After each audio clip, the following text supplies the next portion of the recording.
చిన్న ప్రార్థన.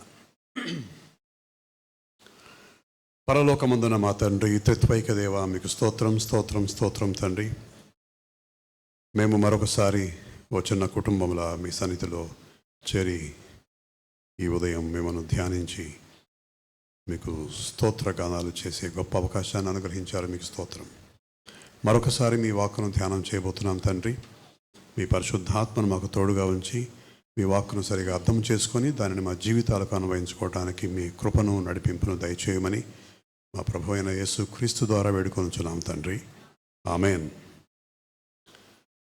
క్రీస్తునందు ప్రియమైన స్నేహితులారా, నేను వచ్చేటప్పటికే సత్యం గారు చాలా మంచి ప్రసంగం చెబుతూ ఉన్నారు. కనీసం చివరి భాగం అన్నా నేను వినే భాగ్యం కలిగింది నాకు.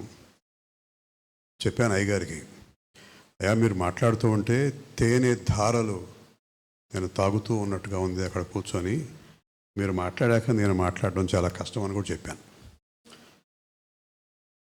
అయినా సరే ఇది దేవుని చిత్త ప్రకారం జరిగే కార్యక్రమం కనుక మీతో ఈ ఉదయం ఒక అంశం మీద దేవుని వాక్యాన్ని ఆధారం చేసుకొని మీతో మాట్లాడాలని నేను సిద్ధపడి వచ్చాను.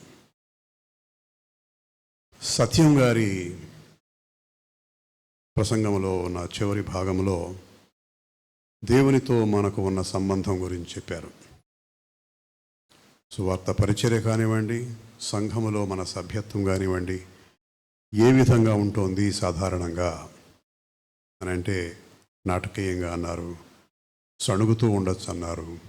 ఇటువంటి సంఘాన్ని ఆయన కోరుకుంది. ఇటువంటి సంఘం కొరక ప్రభు అయిన యేసుక్రీస్తు మళ్ళీ రానయ్యుంది అని కూడా ప్రశ్నించారు. సంఘములో సంఘ సభ్యులుగా ఉంటున్న మనలో ఉండవలసిన మరొక అంశాన్నే మీ ముందు పెడుతున్నాను ఈ ఉదయం. ఏమిటది అని అంటే ప్రేమ. ప్రేమ ప్రేమ అంటే తెలియదు ఎవరికి. నాకు తెలీదా? మీకు తెలీదా? ఇంకా దాని గురించి చర్చ అవసరమా, ధ్యానం అవసరమా అని కూడా అనిపించవచ్చు. కానీ బహుశా ప్రేమ అనేది ఎంత కష్టమైనదో అంత విలువైనది కూడా. ప్రేమించుట, ప్రేమ కనపరచుట, ప్రేమ కలిగి ఉండుట, ప్రేమపూరితమైన సంబంధాన్ని ఇతరులతోనూ దేవునితోనూ కలిగి ఉండుట చాలా కష్టమైంది. అంతే విలువైనది కూడా, అంతే విలువైనది. బైబిల్ ఉన్నవారు చూడండి, కొరింథీయులకు రాసిన మొదటి పత్రిక 13వ అధ్యాయం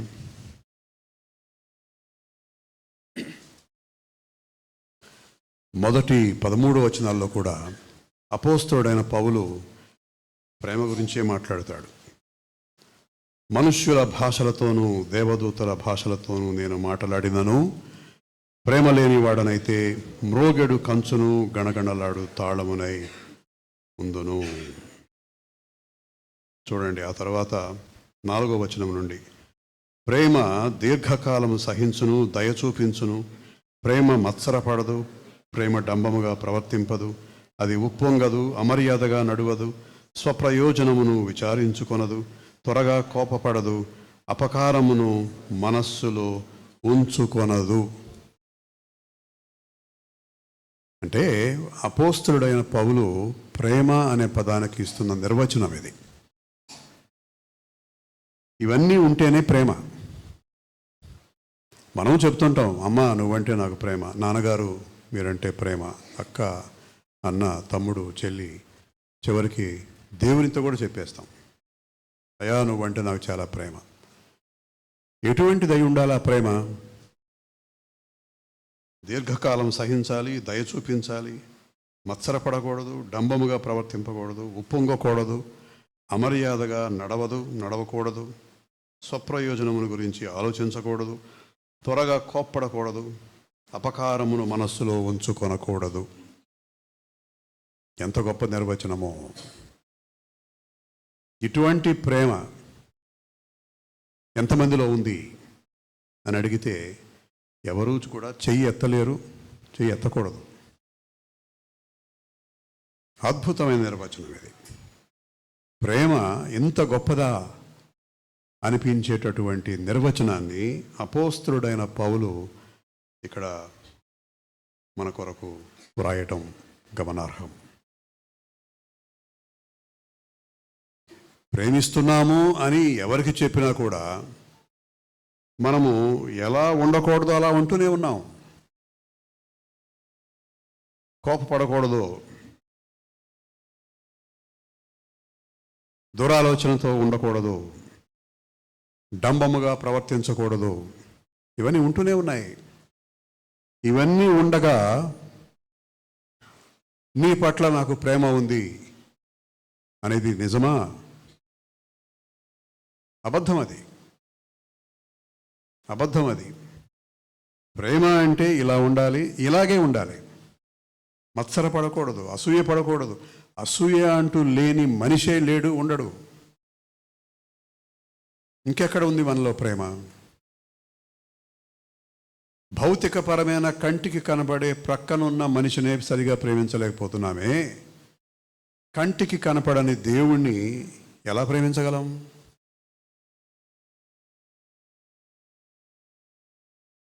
మన ప్రేమలో నిజాయితీ ఉందా? మనది నిజమైన ప్రేమయేనా? ముఖ్యంగా పొరుగువారి పట్ల, దేవుని పట్ల ఎటువంటి ప్రేమను కలిగి ఉన్నాము? అసలు దానిని ప్రేమ అనవలెనా లేదా? అపోస్తలుడైన పౌలు ఇచ్చిన నిర్వచనాన్ని మనసులో పెట్టుకుంటే బహుశా మనం దేనినైతే ప్రేమ అంటున్నామో, దేనిని ప్రేమగా భావిస్తున్నామో అది ప్రేమ కాదు. దానికి ఇంకా ఏదైనా పేరు పెట్టాలేమో. ఇవన్నీ ఉండగా ప్రేమ ఉండదు. ప్రేమ ఉన్న చోట ఇవేమీ ఉండవు. అందుకనే ప్రేమ చాలా కష్టమైనది, చాలా కష్టం. బహుశా కష్టం అనే పదం కూడా సరిపోదేమో. అసాధ్యం, అసాధ్యం. ఇటువంటి ప్రేమను కలిగి ఉండుట అసంభవం, అసంభవం. ఇప్పుడు చెప్పాలి మనం, ఈ లోకంలో ప్రేమ ఉన్నదా? ఉంటే అది ఎటువంటి ప్రేమ? అసలు దానిని ప్రేమ అనవచ్చా? చాలా సులువుగా, చాలా తరచుగా ఈ పదాన్ని వాడుతూ ఉంటాం మనం. ఎప్పుడు వాడినా కూడా ఇక నుండైనా మనం గుర్తుపెట్టుకోవాల్సింది ఏమిటంటే అది ప్రేమ కాదు, అది ఇంకేదో. దానిని ఏమనాలో మరి భాషాపరంగా దానికి ఇంకేదన్నా పేరు ఉందేమో చూడాలి, తెలియదు. అనుకుంటున్నాం మనం అది ప్రేమ అని. ప్రేమ వేరు, ఇష్టం వేరు. ఇష్టపడటం వేరు, ప్రేమ కలిగి ఉండడం వేరు. కనుక అపోస్తలుడైన పౌలు ప్రేమకు ఇస్తున్న నిర్వచనాన్ని సరిగా అర్థం చేసుకున్నట్లయితే, నేను ప్రేమ లేని వాడను, నేను ప్రేమ లేని దానను అని ప్రతి మనిషి కూడా ఒప్పుకొని తీరవలసిందే. అబద్ధపు జీవితం, అబద్ధపు ప్రేమ.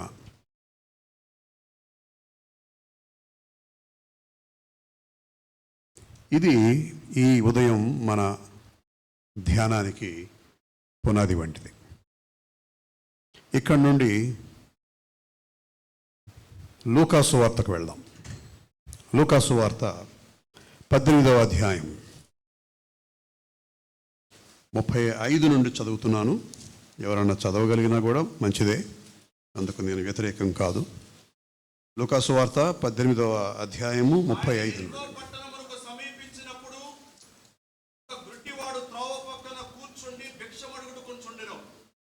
జనసమూహము దాటిపోవచ్చున్నట్లు వాడు చప్పుడు విని ఇది ఏమని అడుగగా, వారు నజరేయుడైన యేసు ఈ మార్గమున వెళ్ళుచున్నాడని వారితో చెప్పిరి.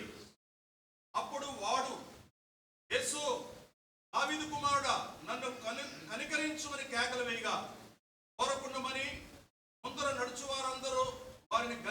గాని వాడు మరి ఎక్కువగా దావీదు కుమారుడు నన్ను కనికరించుమని కేకలు వేసెను. అంతటి యేసు నిలిచి వారిని తన ఎద్దుకు తీసుకొని రమ్మనెను. వాడు దగ్గరకు వచ్చినప్పుడు ఆయన, నేను నీకేమి చేయగోరుచున్నాను అడగగా, వాడు, ప్రభువా, చూపు పొందుగోరుచున్నానెను. యేసు, చూపు పొందుము, నీ విశ్వాసము నిన్ను స్వస్థపరచని వానితో చెప్పెను. వెంటనే వాడు పొంది దేవుణ్ణి మహిమపరచుచు ఆయనను వెంబడించెను. ప్రజలందరూ అది చూసి దేవుని స్తోత్రము చేసిరి. హల్లెలూయా, దేవునికి స్తోత్రం.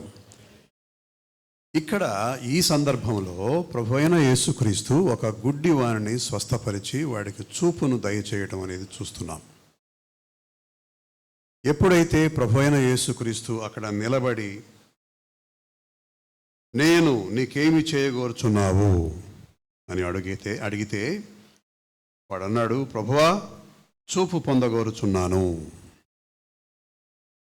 ఇప్పుడు మీలో ఒక చిన్న ప్రశ్న తలెత్తవచ్చు. ప్రేమకు ఒక గుడ్డివానికి చూపును అనుగ్రహించడానికి సంబంధం ఏంటి? అంటే కళ్ళు లేనివాడు, ఒక అంధుడు, ఒక గుడ్డివాడు ప్రేమ కలిగి ఉండడా? ప్రేమ కలిగి ఉండడానికి కనుచూపు అవసరమా? ఒక తల్లి ఉంటుంది, తను ఏదో కారణం వల్ల బహుశా జన్మత అంధురాలు, ఆమెకు పెళ్ళి అవుతుంది, బిడ్డలు పుడతారు. ఆ బిడ్డల పట్ల ఆమెకు ప్రేమ ఉండదా? చూపు, కంటి చూపు లేకపోతే ప్రేమ ఉండదా ఆ మనిషిలో? అంటే అపోస్తుడైన పౌలు ఇచ్చిన నిర్వచనం కొంతసేపు పక్కన పెడదాం. మనం అనుకుంటున్నామే ప్రేమ, కనీసం అటువంటి ప్రేమ గురించి ఆలోచన చేస్తూ కంటి చూపుకు ప్రేమకు ఏదైనా సంబంధం ఉందా? అది నా ప్రశ్న. లేదు, ఉండదు. కానీ అక్కడ ఉన్న సంబంధం ఏమిటి అని అంటే, కంటి చూపు వలన ఒక వ్యక్తి తన చుట్టూ ఉన్న వారిని చూడగలడు.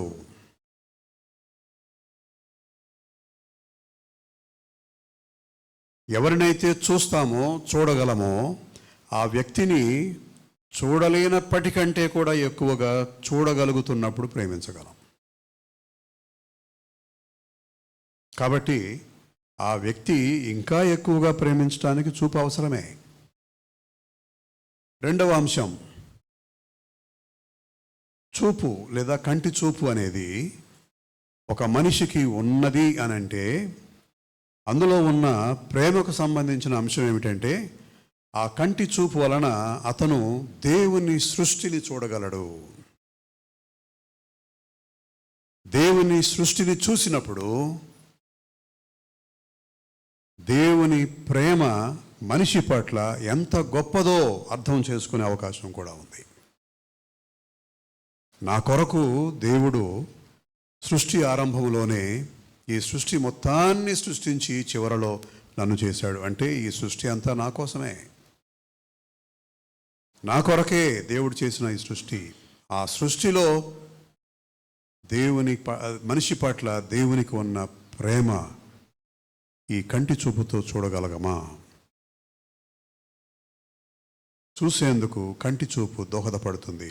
అలా చూడటం వలన దేవుని సృష్టిలో మనిషి పట్ల దేవునికి ఉన్న ప్రేమ కనపడుతుంది. కనుక కంటి చూపు ఉన్న వ్యక్తి కంటి చూపు లేని వ్యక్తి కంటే కూడా దేవుణ్ణి అధికంగా ప్రేమించగలడు.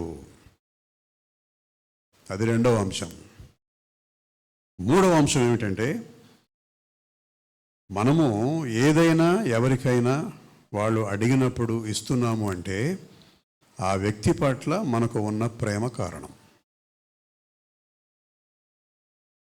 నా దగ్గరికి ఎవరైనా వచ్చారు, నాకు పలానా సహాయం చేయండి అని, ఆ వ్యక్తి అంటే నాకు ద్వేషం అనుకోండి, కోపం అనుకోండి, ఒక శత్రువుగానే ఎప్పుడూ ఆ వ్యక్తిని గురించి నేను భావించాను అనుకోండి, సహాయం చేస్తానా? చేయను. అడిగిన వెంటనే అది ఎంత విలువైనదైనా కానీ, ఎంత అరుదైనదైనా కానీ చేశాను అనుకోండి, ఇచ్చాను అనుకోండి, అందులో నా ప్రేమ కనపడుతుంది. అదేవిధంగా నీకు నేను ఏమి చేయగలను అని ప్రభు అంటే, నాకు చూపు కావాలి అన్నాడు, ఇచ్చేశాడు. అంటే సాధారణంగా మనము ఇతరులకు చేసే సహాయం కానివ్వండి, ఇచ్చే వస్తువులు కానివ్వండి, ప్రేమపూర్వకంగా ఉంటాయి, కాదనను. కానీ వాళ్ళ దగ్గర నుండి మనము మళ్ళీ ఎప్పుడో ఏదో ఒకటి ఆశించే పరిస్థితిలో ఉంటాం సాధారణంగా. కానీ ప్రభు అయిన యేసుక్రీస్తు ఈ గుడ్డివానికి చూపు ఇచ్చాడు అనంటే, వాడు మళ్ళీ తిరిగి ఆయనకి ఏదో ఇవ్వాలనే ఉద్దేశం ప్రభువులో లేదు. నిస్వార్థమైన ప్రేమ. దేవుడు మనల్ని ప్రేమించాడు, దేవుడు మనల్ని ప్రేమిస్తున్నాడు. మన వద్ద ఏమి ఆశిస్తున్నాడు? ఇందాక అయ్యగారు చెప్పారు, ఎవడికి కావాలో మీ కానుకలు అని. ఈ దేవుడు, మన దేవుడు కానుకలు కోరుకునే దేవుడు కాదు.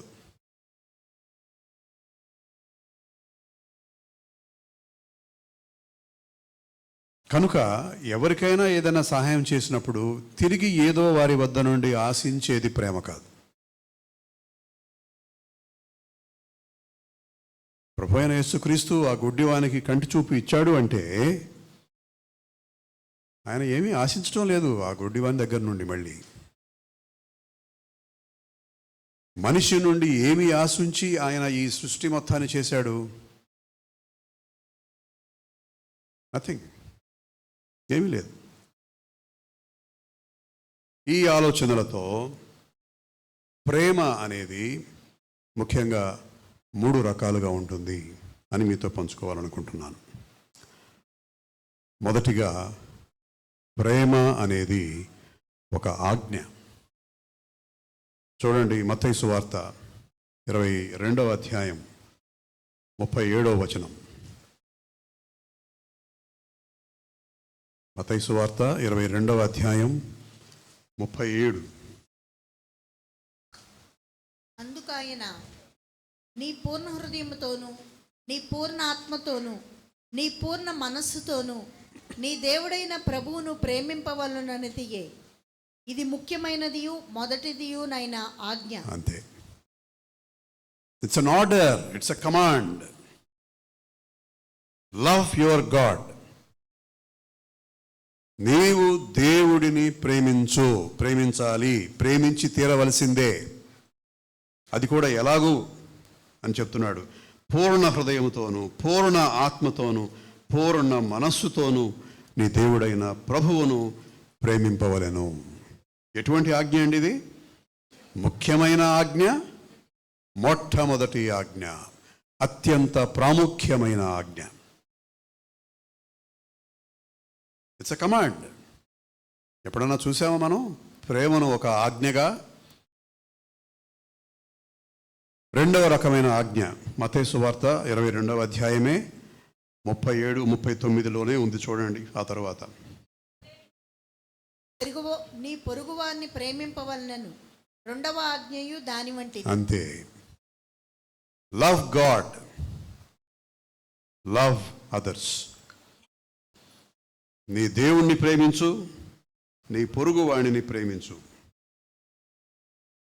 సిలువకు ఒక భక్తుడు ఇచ్చిన నిర్వచనం తెలుసా? సిలువ మొదటిగా నిలువు గీత. మనిషి దేవుణ్ణి ప్రేమించుట నిలువు గీత, పొరుగు వారిని ప్రేమించడం అడ్డగీత. ఆ 2 ఆజ్ఞలు అత్యంత ముఖ్యమైనవి అంటాడు. సిలువలోనే కనపడుతున్నాయి ఆ 2 ఆజ్ఞలు.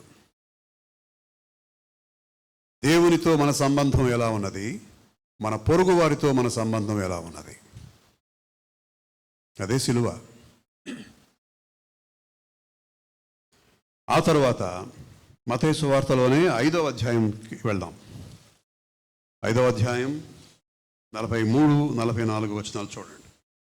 నీ పొరుగువాన్ని ప్రేమించి నీ శత్రువును ద్వేషించుమని చెప్పబడిన మాట మీరు విన్నారు కదా. నేను మీతో చెప్పినదేమనగా, మీరు పరలోకమందున్న మీ తండ్రికి కుమారులై ఉండినట్లు మీ శత్రువులను ప్రేమించుడి, మిమ్మల్ని హింసించు వారి కొరకు ప్రార్థన చేయుడి. అంతేనండి. ఇంకొక ఆజ్ఞ ఇంకా కష్టమైనది. పాటించటం చాలా కష్టం, చాలా చాలా కష్టం. పొరుగువారిని ప్రేమించు, నీ బంధువుల్ని ప్రేమించు, నీ కుటుంబ సభ్యుల్ని ప్రేమించు, నిన్ను నువ్వే ప్రేమించుకో. ఇవేవి చాలవు. దీని ముందు నీ శత్రువులను ప్రేమించు. ఇది మన వల్ల ఏ పనేనా? ఎవడో కొట్టాడు అనుకోండి మనల్ని, ఎవరో కొట్టారు, వెంటనే ఐ లవ్ యూ అని ఎవరైనా చెప్పగలరా? కనీసం అయ్యా నా తప్పు లేకుండానే ఈ వ్యక్తి నన్ను కొట్టాడు, దూషించాడు, హింసించాడు, ఈ వ్యక్తిని క్షమించు అని చెప్పగలమా? ఎప్పుడన్నా చెప్పామా దేవునితో? వెంటనే దూకుడు మీద ఎదుటివాడు ఒక మాట అంటే 4 మాటలు, ఒక దెబ్బ కొడితే 10 దెబ్బలు కొట్టి కక్షపూరితమైన విధంగా మన ప్రవర్తన ఉంటుంది. ఎలా ప్రేమించగలమండి శత్రువుల్ని? చెప్పడం తేలికే, నువ్వు చేసి చూపించు అని అంటారనేమో. తండ్రి వీరేమి చేయుచున్నారో వీరెరుగరు కనుక వీరిని క్షమింపుము అన్నాడు.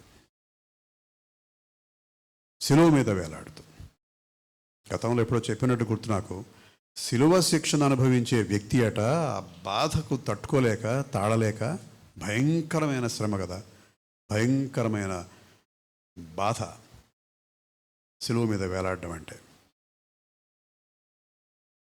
బండ బూతులు మాట్లాడతారట, ఎవరిని పడితే వాళ్ళని. వాడు రాజా, రాజాదిరాజా, చక్రవర్తి, దేవుడా, అనవసరం తిట్టడమే, నోటికి వచ్చిన బూతు పదాలన్నీ వాడటమే. అటువంటి పరిస్థితుల్లో ఇతర దొంగల కంటే ఇంకా భయంకరమైన శిక్ష అనుభవిస్తున్న ప్రభు, తండ్రి వీరేమి చేయుచున్నారో వీరెరుగరు కనుక వీరిని క్షమించుము. ఎందుకు మారడండి శిలువ మీద తన పక్కనే వేలాడుతున్న ఆ దొంగ? ఎప్పుడు చూసి ఉండరు వాళ్ళు, ఎప్పుడు వినలేదు కూడా. శిలువ మీద వేలాడుతున్నాడు అంటే వాడు ఏంట్రా బండ బూతులు మాట్లాడుతున్నాడు, అదంతే సహజమే, అదే అందులో తప్పే ఉంది అన్నట్టుగా ఉండేవాళ్ళేమో ఆ రోజుల్లో. చరిత్రలో, శిలువ చరిత్రలో ఒక ప్రభువైన యేసుక్రీస్తు మాత్రమే ప్రేమపూర్వకమైన పదాలు, మాటలు మాట్లాడాడు. హృదయపూర్వకంగా మనస్ఫూర్తిగా తండ్రిని వేడుకున్నాడు.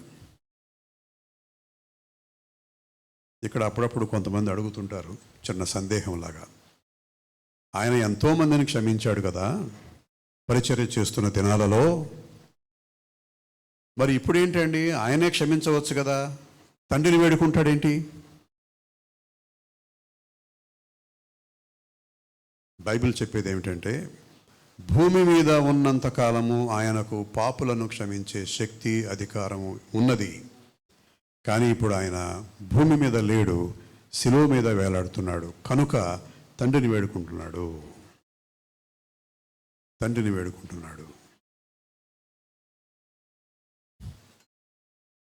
శత్రువులను ప్రేమించడం, ఇరుగు పొరుగు వారిని ప్రేమించడం, దేవుణ్ణి ప్రేమించడం. ప్రేమకు ఉన్న మొదటి లక్షణం ఆజ్ఞ. రెండవది, ప్రేమ అనేది దేవుని లక్షణం లేదా దైవ లక్షణం. చూడండి, యోహాను రాసిన మొదటి పత్రిక 4వ అధ్యాయం 8వ వచనం. స్వరూపి ప్రేమలైన వాడు దేవుణ్ణి ఎరుగడు. మనము ఆయన ద్వారా జీవించినట్లు దేవుడు తన అద్వితీయ కుమారుని లోకములోనికి పంపెను. దీని వలన దేవుడు మన యందు ఉంచిన ప్రేమ ప్రత్యక్షపరచబడెను. మనము దేవుని ప్రేమించితమని కాదు, తానే మనలను ప్రేమించి మన పాపములకు ప్రాయశ్చిత్తమై ఉండుటకు తన కుమారుని పంపెను. ఇందులో ప్రేమ ఉన్నది. చాలండి. ఏంటండి ఆ మొదటి సెంటెన్స్, మొదటి వాక్యం 8వ వచనం? దేవుడు ప్రేమ స్వరూపి. దేవుడు ప్రేమ స్వరూపి అంటే ఆయన ప్రేమకు ప్రతిరూపం. అనగా ప్రేమ దైవ లక్షణం. మనందరికీ తెలుసు, మనిషిని చేసినప్పుడు ఏదైనా వనంలో దేవుడు మనిషిని తన రూపంలో చేశాడు. అనగానే చిన్నప్పుడు తెలియని వయసులో నాకున్నట్లే దేవునికి కూడా 2 కళ్ళు ఉన్నాయన్నమాట, ఒక ముక్కు ఉందన్నమాట, ఒక తల ఉందన్నమాట. దేవుని రూపము అంటే కేవలం భౌతికమే కాదు, ఆయనలో ఉన్న ప్రేమను కూడా ఆయన మనలో ఉంచాడు. ప్రేమ అనే లక్షణం అది దైవ లక్షణం. మీలో బాగా చదువుకున్న వాళ్ళకి తెలిసి ఉంటుంది, మోహన్ దాస్ కరమ్చంద్ గాంధీ గారు ఇచ్చిన ఒక స్టేట్మెంట్ ఎలా ఉంటుందంటే, లవ్ ఈజ్ గాడ్ అన్నాడు. Love is God. ఒక క్రైస్తవ విశ్వాసులమైన మనము దాన్ని ఖండించాలి. ఎందుకంటే లవ్ ఈజ్ గాడ్ అనేది తప్పు. ఏం చెప్పాలి అంటే God is love. God is love. దేవుడు దైవము, దేవుడు ప్రేమ స్వరూపి.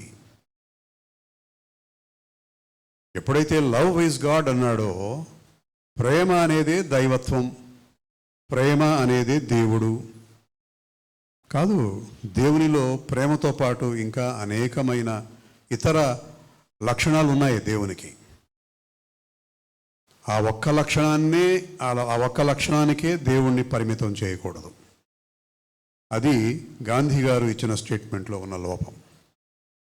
క్రిస్టియన్స్ అయిన మనము లవ్ ఈజ్ గాడ్ అనకూడదు, గాడ్ ఈజ్ లవ్. దేవుడు ప్రేమ స్వరూపి. అలాగే అదే అధ్యాయంలో 9 నుండి 10 వరకు చూడండి. ఐఎమ్ సారీ 8వ వచనంలో దేవుడు ప్రేమ స్వరూపి అన్నాడు. ఆ తర్వాత ఉన్న 2 వచనాల్లో కూడా ప్రేమ లేనివాడు దేవుని ఎరుగడు,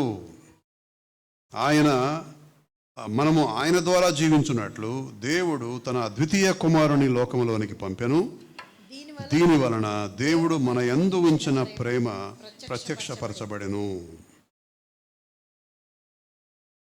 ఆయనకు మన పట్ల మన మీద ఉన్న ప్రేమ కారణంగా తన కుమారుని పంపించాడు.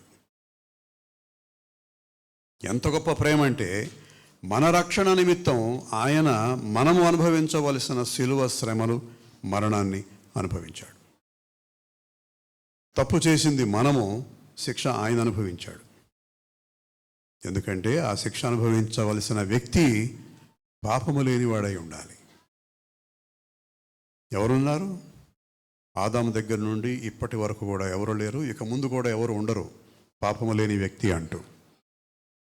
కనుక ఆయనే దిగి రావాల్సి వచ్చింది. ప్రేమ ఆజ్ఞ, ప్రేమ దైవ లక్షణం. ఇప్పుడు చెప్తున్నాను, 3వ అంశం ఏమిటంటే ప్రేమ ఒక సవాలు. ప్రేమ ఒక సవాలు. చూడండి, యోహాను మొదటి పత్రిక 4వ అధ్యాయంలోనే 19వ వచనం చూడండి. ఆయనే మొదట మనలను ప్రేమించును గనుక మనము ప్రేమించుచున్నాము. ఎవడైనను నేను దేవుని ప్రేమించుచున్నానని చెప్పి తన సహోదరుని ద్వేషించిన ఎడల అతడు అబద్ధికుడగును. తాను చూచిన తన సహోదరుని ప్రేమింపనివాడు తాను చూడని దేవుని ప్రేమింపలేడు. దేవుని ప్రేమించువాడు తన సహోదరుని కూడా ప్రేమింపవలనని ఆజ్ఞను మనం ఆయన వలన పొంది ఉన్నాము. ఇందాక చూసాం కదా ఎందుకు ప్రభువు ఆ గుడ్డివానికి కనుచూపును అనుగ్రహించాడు. దానికి వివరణ ఇక్కడ ఉంది చూడండి. తాను చూచిన తన సహోదరుని ప్రేమింపనివాడు తాను చూడని దేవుని ప్రేమింపలేడు. అలాగే 19వ వచనం మళ్ళీ చూస్తే, ఆయనే మొదట మనలను ప్రేమించను కనుక మనము ప్రేమించుచున్నాము. ఇక్కడ ఒక నిబంధన అంటూ లేని ప్రేమ కనపడుతుంది. నిబంధన రహితమైన ప్రేమ, ఒక కండిషన్ లేని ప్రేమ, అన్కండిషనల్. షాప్స్కి వెళ్తే ఎన్నో పెడుతుంటారు ఆఫర్స్. కింద కనపడినట్లుగా ఒక చిన్న నోట్ ఉంటుంది, నిబంధనలు వర్తిస్తాయి. వాటికి లోబడిన వాడికి మాత్రమే ఆఫర్స్, కండిషన్స్ అప్లై. దేవుని ప్రేమకు అటువంటి నిబంధనలు లేవు. నిబంధన పెట్టాలి అంటే దేవుని ప్రేమకు అర్హుడు, యోగ్యుడు అంటూ ఎవడు లేడు, ఎవడు ఉండడు. We are not eligible for his love. మనకు ఆ యోగ్యత లేదు. నాన్నగారు రాసిన ఒక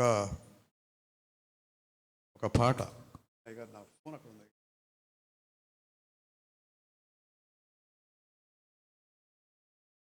ఈ సందర్భంగా నాకు గుర్తొస్తుంది. అక్కడ ఇందాక కూర్చున్నప్పుడే కొన్ని లైన్లే, నేను గాయకుడిని కాదు, మిమ్మల్ని గాయపరచను.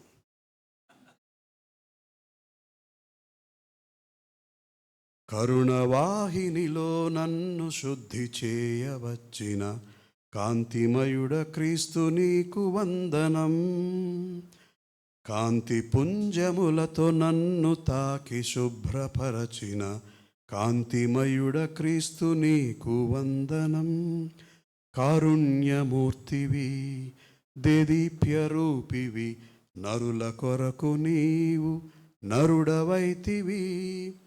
ఎందుకింత ప్రేమయో, ఎందుకింత జాలియో, ఎవరు చెప్పగలరు ఏమి వింతయో. ఆ ఫ్రేజ్ చూసారా ఎలా ఉందో? దాన్ని ఏమంటారు? కోరస్.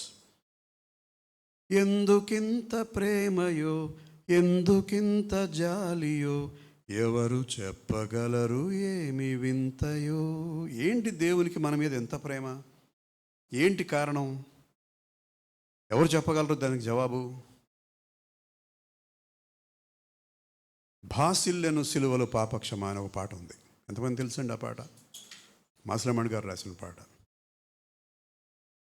ఎందులకో నా మీద ఇంత ప్రేమ, నా మదికి అందదు అంటూ అందులకే భయముంది తిని అంటాడు ఆ పాటలో కవి. అందులకే భయముంది తిని భాసిల్లెను సిలువలో పాపక్షమ. భయం అంటాడు ఏంటండి? అమ్మో, ఏంటి నా మీద నీకు ఇంత ప్రేమ? భయం. ఆ భయం అంటే మామూలు భయం కాదు. ఇంగ్లీష్లో ఆ అన్నట్టుగా ఉంది కదా, ఆ పదం అంతే. AWE, ఆ అంటే అందులో సంభ్రము లేదా ఆశ్చర్యము మాత్రమే కాదు, ఒక అత్యంత గొప్పదైన గౌరవం, ఆనర్, గౌరవంతో కూడిన భయం. నాకు తెలిసి తెలుగు భాషలో దానికి సరైన పదం లేదు. అంత గొప్పది దేవుని ప్రేమ. ఏంటి అసలు ఇంత ప్రేమకి కారణం ఏంటి? అనిర్వచనీయమైన ప్రేమ, దేవుని ప్రేమ మన పట్ల. ఏముంది మన దగ్గర ప్రేమించడానికి? మొత్తము కూడా పాపము, మలినము, కుళ్ళు, కుతంత్రం, కుట్ర, నాటకీయత, సణుగుడు, గొణుగుడు.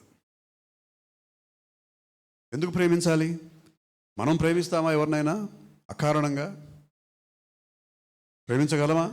ఆ వ్యక్తిలో ఏదో ఒకటి లేకపోతే, ఒక గొప్ప లక్షణమో, మంచితనమో, డబ్బో, అందమో, హోదానో, అధికారమో లేకపోతే ఏ వ్యక్తిని ప్రేమిస్తాం మనం? ఎవడు రైడు అన్నట్టుగా ఉంటాం. మనకు అవన్నీ కావాలి ప్రేమించాలంటే. దేవునికి అవేమీ లేవు, అవసరం లేదు. ఏదో చూసి ఏదో కోరుకొని ప్రేమించేవాడు కాదు దేవుడు. అలాగే ఫిలిప్పీయులకు రాసిన పత్రిక చూడండి, 2వ అధ్యాయం 3-4 వచనాలు.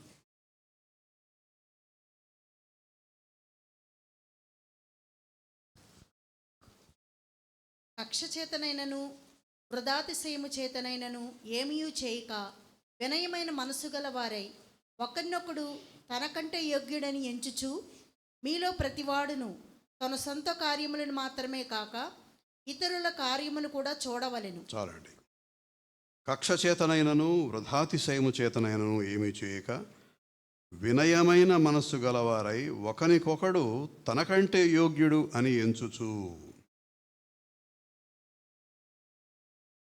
అతను నాకంటే గొప్పవాడు, అతను నాకంటే మంచివాడు, అతను నాకంటే తలాంతులు అధికమైన గొప్ప తలాంతులు కలిగినవాడు, నాకంటే విద్యాధికుడు, నాకంటే అందగాడు, నాకంటే అయ్యగారు ఉన్నారుగా అందగాడు అని ఎదుటి వ్యక్తిని మనము ఒప్పుకోగలమా?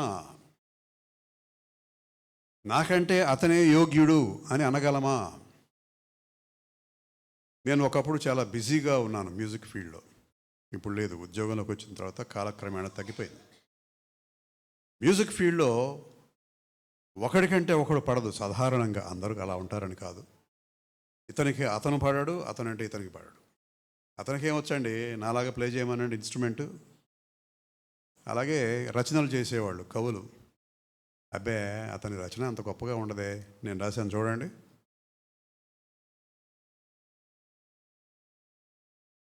అబ్బాయి ఆయన ఏం చెప్తాడండి ప్రసంగం, వేస్ట్. ఎదుటి వ్యక్తిని నాకంటే యోగ్యుడిగా ఎంచలేని వాళ్ళం మనం. అలా ఎంచగలిగితే అప్పుడు పుడుతుంది నిస్వార్థమైన ప్రేమ. నువ్వెందుకని ఎదుటి వ్యక్తిని నీకంటే గొప్పవానిగా ఎంచలేకపోతున్నావు అంటే నీలో స్వార్థపూరితమైన ఆలోచనలు ఉన్నాయి కనుక. స్వార్థపరుడివి నువ్వు. You are not able to accept others easily and accept them as greater than what you are.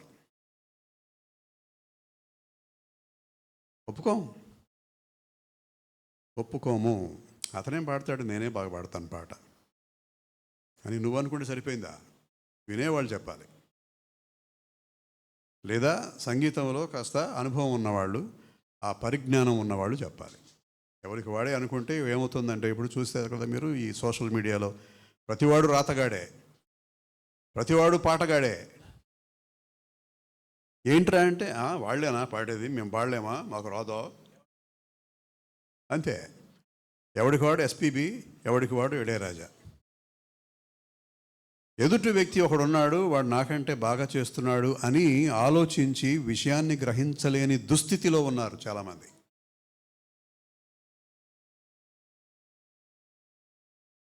అలాగే మత్తయి సువార్త చూడండి.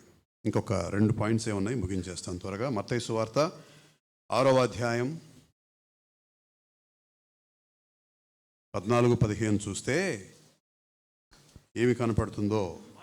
మీ విషయములో చేసిన తప్పిదాలను బట్టి మీరు వారిని క్షమిస్తే మీ పరమ తండ్రి మిమ్మల్ని క్షమిస్తాడు. చాలయ్య గారు, థ్యాంక్ యూ. ఎందుకని ప్రేమ అనేది సవాలు? ప్రేమ అనేది నిబంధన రహితమైనదై ఉండాలి. అది మన వల్ల కావట్లే, అందుకే సవాలు. ప్రేమ అనేది నిస్వార్థమైనదై ఉండాలి. మన ప్రేమ ఎప్పుడూ స్వార్థంతో కూడుకున్నదే, అందుకనే అదొక సవాలు. ఇక్కడ క్షమాపూరితమైన ప్రేమ అంటున్నాడు. 6వ అధ్యాయం 14-15. మనుష్యుల అపరాధములను మీరు క్షమించిన ఎడల మీ పరలోకపు తండ్రియు మీ అపరాధములను క్షమించును. మీరు మనుష్యుల అపరాధములను క్షమింపకపోయిన ఎడల మీ తండ్రియు మీ అపరాధములను క్షమింపడు. క్షమాపూరితమైన ప్రేమ. ఈ మధ్య ఏదో ఒక కొత్త స్టేట్మెంట్ వింటున్నాను నేను. ఈ మధ్య అంటే ఈ మధ్య కాదు, కొంతకాలం బట్టి ఉంది.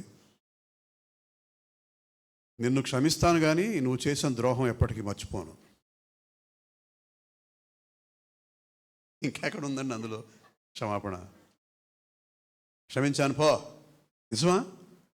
కానీ మర్చిపోను రే, గుర్తుపెట్టుకుంటా. పగ సాధింపు, పగ సాధింపు. ఏమంటాడు? క్షమాపూరితమైన ప్రేమ. అంటే మన సంఘంలో చెప్పకపోవచ్చు, ప్రభువు నేర్పిన ప్రార్థన. పరలోకమందున్న మా తండ్రి, నీ నామము పరిశుద్ధపరచబడునుగాక, నీ రాజ్యము వచ్చునుగాక, నీ చిత్తము పరలోకమందు నెరవేరునట్లు భూమి అందును నెరవేరునుగాక. నేడు మాకు దయచేయము.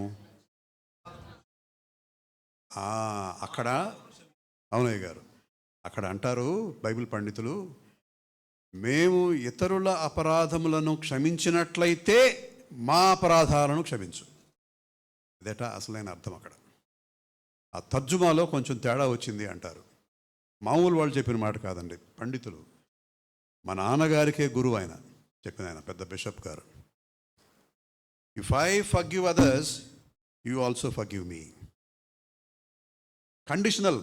అక్కడ పరలోక ప్రార్థన అంటామే, ప్రభువు నేర్పిన ప్రార్థన అనాలి దాన్ని. కండిషన్ ఉంది అక్కడ. ఎంతసేపు నా పాపాలు క్షమించు, నా పాపాలు క్షమించు, అది స్వార్థం. ఎప్పుడు క్షమించు నువ్వు? ఎప్పుడు క్షమించాలి నువ్వు? ఎప్పుడు క్షమించగలవు నువ్వు? నేను ఇతరులను క్షమించినట్లయితే నా పాపాలు క్షమించు నువ్వు. ఏం మామూలు విషయం అనుకుంటున్నారండి? క్షమాపూరితమైన ప్రేమ అనేది ఆషామాషి వ్యవహారం కాదు. క్షమాపూరితమైన ప్రేమ. చివరిగా యోహాను సువార్తకు వెళ్దాం. యోహాను సువార్త 15వ అధ్యాయం 13వ వచనం. తన స్నేహితుల కొరకు తన ప్రాణం పెట్టువాని కంటే ఎక్కువైన ప్రేమగాలు వాడెవడనూ లేడు. చాలండి. ఇక్కడేం కనపడుతుందండి? ప్రేమ అనేది ఎందుకని ఒక సవాలు. ప్రేమ త్యాగపూరితమైన ప్రేమ, త్యాగపూరితమైనదిగా ఉండాలి. సాధారణంగా ఇంట్లో బర్త్డే కానీ యానివర్సరీస్ కానీ ఏదో శుభ సందర్భంగా మనం, ఇందాక అయ్యారు అన్నారు దినం అంటే ఇదే అని, అట్లా ఏదో చిన్న ప్రోగ్రాం పెట్టుకుంటాం. అటువంటి ప్రోగ్రామ్స్లో త్యాగపూరితమైన ప్రేమ పెద్దగా కనపడదు. ఏదో కాస్త ఉంటుందేమో కానీ పెద్దగా ఏం కనపడదు. త్యాగపూరితమైన ప్రేమ అంటే ఏమిటంటే, మనము ఇతరుల పట్ల ఒక ప్రేమపూర్వకమైన పని చేసేటప్పుడు ఆ పని చేయటం వలన మనము ఏదో ఒక దానిని త్యాగం చేయాలి. అది త్యాగపూరితమైన ప్రేమ. నాకు ఒక ఫ్రెండ్ ఉండేవాడు కాలేజ్ డేస్లో. చాలా ఇంపార్టెంట్, చాలా అర్జెంటు. అంటే ఆ రోజుల్లో 50 రూపాయలు పెద్ద అమౌంట్ అది అని పక్కన ఎవరో ఒకళ్ళ దగ్గర ఆ 50 రూపాయలు తీసుకొని, నేను ఇంకా ఈ సాయంత్రం ఒక 2-3 గంటల అయ్యాక వస్తాను, చాలా పని మీద వెళ్తున్నాను ఒక చోటకి అని వెళ్ళిపోయాడు. మిగతా వాళ్ళం కూర్చొని మాట్లాడుకుంటున్నాం. 5 నిమిషాలు కూడా కాలేదు, తిరిగి వచ్చేసాడు. ఏంట్రా వచ్చావు? వెళ్ళట్లేదులే అన్నాడు. ఎరా పిచ్చా నీకేమన్నా? అంత కష్టపడి వాడిని అడిగి వీడిని అడిగి 50 రూపాయలు తీసుకెళ్ళావు, మళ్ళీ ఈ సాయంత్రం కనపడినట్టుగానే మాట్లాడావు, వెంటనే వచ్చేసావు, 5 నిమిషాలు కూడా కాలేదు అన్నాడు. అంటే చెప్పడం లేదు. చెప్పరా, ఏంట్రా విషయం ఏంట్రా అంటే, అప్పుడు అన్నాడు, మెట్లు సగం దిగానో లేదో ఒక జూనియర్ కాలేజీలోనే వాడు ఎదురయ్యాడు. వాడికి ఏదో సమస్య అన్నాడు. ఆ 50 రూపాయలు వాడికి ఇచ్చేసి వచ్చేసాను అన్నాడు. త్యాగపూరితమైన ప్రేమ. వీడిది కూడా మామూలు పని కాదు, చాలా ముఖ్యమైన పని మీద బయలుదేరాడు. ఏదో చెప్పాడు, నాకు గుర్తులేదు, వచ్చేసాడు. సర్ ఫిలిప్ సిడ్నీ అని ఒక వరల్డ్ వార్, ప్రపంచ యుద్ధం జరుగుతున్నప్పుడు ఆ యుద్ధంలో తీవ్రంగా గాయపడిన సైనికులలో ఒకడు ఇతను. భయంకరమైన ఎండ, తాగడానికి మంచినీళ్ళు లేవు, దాహార్తి, నాలుక పెడచకట్టుకుపోతోంది, గొంతు ఎండిపోతోంది, కేకలేస్తున్నారు నీళ్ళు నీళ్ళు అని. ఆ సైనికుల శిబిరం ఉంటుంది కదా, యుద్ధ ప్రాంగణానికి దగ్గరలో. వీళ్ళ కేకలు విని ఎవరో ఒకతను ఒక సీసాలో మంచినీళ్ళు తెచ్చాడు. అతను ఈ ఫిలిప్ సిడ్నీ అతనికి స్నేహితుడు కదా, తెచ్చి అందించాడు. ఆ ఫిలిప్ సిడ్నీ అనే అతను ఆ మంచినీళ్ళ సీసాని తన పక్కనే ఉన్న మరొక సైనికుడికి అందించాడు. అరే, నీకు అవసరం ఉంది, నువ్వు అల్లాడిపోతున్నావు అని చెప్పి నీకోసం తీసుకొస్తే వాడికి ఇస్తావేంటి అని కొంచెం బాధపడ్డాడు, కోపడ్డాడు కూడా స్నేహితుడు. అప్పుడు అతను అన్నాడు, అతని అవసరం నాకంటే పెద్దది, నా అవసరం కంటే పెద్దది. త్యాగపూరితమైన ప్రేమ. ఇతనికి కూడా దాహం భయంకరంగా వేస్తోంది, దప్పిక ఎండిపోతోంది. అందిన వెంటనే బాణం ఎక్కుపెట్టినట్టు బాటిల్ని ఎక్కుపెట్టి తాగలే అతను. ఒక డ్రాప్ కూడా తాగలే, పక్కన అతనికి ఇచ్చేశాడు. ఎందుకంటే ఇతని సఫరింగ్, ఇతని బాధ ఇతనికి తెలుసు. కానీ చూస్తున్నాడు పక్కనే ఉన్న అతన్ని. అతను ఇంకా అల్లాడిపోతున్నాడు, తట్టుకోలేకపోతున్నాడు, ఆ దాహాన్ని తట్టుకోలేకపోతున్నాడు. నీ అవసరం నా అవసరం కంటే గొప్పది. మంచినీళ్లకు నాకున్న యోగ్యత కంటే నీకున్న యోగ్యత పెద్దది.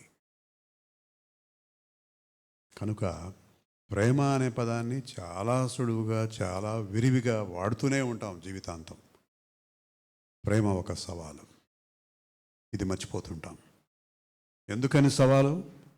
ప్రేమ నిబంధన రహితమైనదై ఉండాలి, ప్రేమ నిస్వార్థమైనదై ఉండాలి, ప్రేమ క్షమపూరితమైనదై ఉండాలి, ప్రేమ త్యాగపూరితమైనదై ఉండాలి. అటువంటి ప్రేమను మనం ఒక్క ప్రభువైన యేసుక్రీస్తులో మాత్రమే చూడగలం. అంతటి ప్రేమామయుడు మానవ చరిత్రలో ఈ క్షణం వరకు ఎవడూ లేడు, ఇక మీదట ఎప్పటికీ రాడు, కనపడడు. అంత గొప్ప ప్రేమామయుడు మన దేవుడు. ఆయన పట్ల మనం ఎటువంటి ప్రేమ కలిగి ఉండాలి? ఆయన నుండి మనం నేర్చుకోవలసిన ప్రేమ యొక్క సారాంశం ఏమిటి? సంఘములో ఎటువంటి ప్రేమ కలిగి జీవించాలి, సహవాసం చేయాలి? ఆలోచించుకుందాం. మనకై మనమే ఏది సాధించలేము, మన వల్ల కాదు. అందుకనే అవి సవాళ్ళు. Love is a challenge. Love is a challenge. Let us take it up. ఆ సవాళ్ళను స్వీకరిద్దాం. అయితే పరిశుద్ధాత్మ తోడ్పాటు, పరిశుద్ధాత్మ సహకారం, పరిశుద్ధాత్మ మద్దతు, నడిపింపు లేకపోతే ఇటువంటి ప్రేమ మన జీవితాలలో అసాధ్యం, అసంభవం.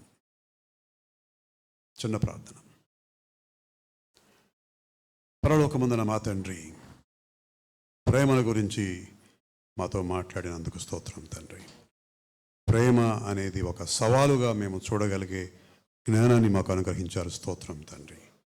ఆ సవాలును స్వీకరించాలనే ఉంది, కానీ ఆ సవాలును స్వీకరించే శక్తి మాకు లేదు తండ్రి. కానీ పరిశుద్ధాత్మ దేవుడు మమ్మల్ని నడిపించినప్పుడు మాకు అది సుసాధ్యం. మీ పరిశుద్ధాత్మను మాకు ఎల్లప్పుడూ తోడుగా ఉంచమని, మీకు ఇష్టమైన మీ ప్రజగా, మీ బిడ్డలుగా మేము ఈ లోకంలో జీవించడానికి, ఇరుగు పొరుగు వారి పట్ల మాత్రమే కాదు, శత్రువుల పట్ల, చివరికి నీ పట్ల కూడా మేము మంచి ప్రేమను కలిగి ఉండే విధంగా మమ్మల్ని మలుచుమని మా ప్రభువైన యేసుక్రీస్తు ద్వారా వేడుకొనుచున్నాం తండ్రి.